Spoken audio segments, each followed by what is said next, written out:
दरम्यान कालपासून बुलढाण्यामध्ये मोठी तणावाची परिस्थिती पाहायला मिळते। आज देखील काँग्रेसच्या आंदोलनादरम्यान आमदार संजय गायकवाड यांचे समर्थक आणि काँग्रेसचे कार्यकर्ते समोरासमोर उभे ठाकले। दोन्ही गटाकडून जोरदार घोषणाबाजी करण्यात आली। त्यामुळे बुलढाण्यामध्ये संगम चौकात काही वेळासाठी तणावाची परिस्थिती निर्माण झाली होती। धीरेंद्र शास्त्री बागेश्वर महाराज आणि आमदार संजय गायकवाड यांच्या विरोधामध्ये निदर्शनं करण्यात आली आणि शिवाजी कोण होता या पुस्तकाचं सामूहिक वाचन करण्याचा इशारा युवक काँग्रेसच्या वतीने देण्यात आला। युवा काँग्रेसचे प्रदेशाध्यक्ष शिवराज मोरे यांच्या नेतृत्वामध्ये हे आंदोलन करण्यात आलं असतानाच पुस्तक वाचताना छत्रपती शिवाजी महाराजांचा सन्मानजनक उल्लेख करावा या मागणीसाठी काँग्रेसचं हे आंदोलन शिवसेनेचे पदाधिकारी आणि आमदार संजय गायकवाड यांच्या समर्थकांकडून उधळण्याचा प्रयत्न झाला। यावेळी चांगलाच तणाव निर्माण झालेला होता, मात्र पोलिसांनी मध्यस्थी करत परिस्थिती नियंत्रणात आणली।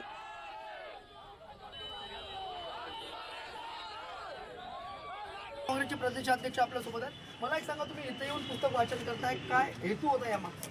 नाही, हेतू एकच आहे की इथले लोकप्रतिनिधी जे आहेत त्यांना घमंड आहे, त्यांना मस्ती आहे। त्यांना वाटतं आपली तो आकडे कोण करू शकत नाही। ते कोणालाही शिवीगाळ करू शकतात, कोणालाही धमकी देऊ शकतात, कोणाची आई बहीण काढू शकतात, कोणाची जीभ छाटू शकतात।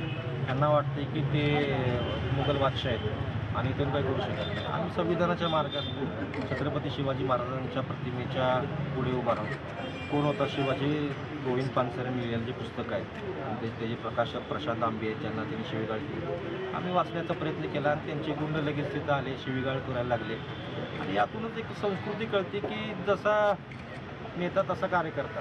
आणि हा इथलाच आमदार जर दुसऱ्या एक प्रकाशकाच्या आई बहीण काढतो, जी बायकोवरती जातो, आईवरती जातो, ही लाजिरवाणी गोष्ट आहे। एकट्या माणसाला इथे सहन न होणारं आणि की लोकप्रतिनिधी कसं वागावं, कसं घडावं याचं एक संविधानिक प्रोटोकॉल आहे। प्रोटोकॉल वापरलं पाहिजे आणि असं घाणेरड्या व्यक्तीला आम्ही इथं प्रत्युत्तर द्यायला आलेलो आहे। त्याचे जे नेते आहेत त्यांनी त्याला उत्तर द्यायला पाहिजे की महापुरुषांचा अपमान, शिवाजी महाराजांचं नाव घेऊन जे या सत्तेमध्ये बसलेत, या सत्तेमध्ये बसलेल्या या नेत्यांनी त्याला उत्तर द्यायला पाहिजे। आम्ही फक्त आणि फक्त संविधानाच्या मार्गाने आम्ही इथं आंदोलन केलं आणि पुस्तकाचं वाचन केलं।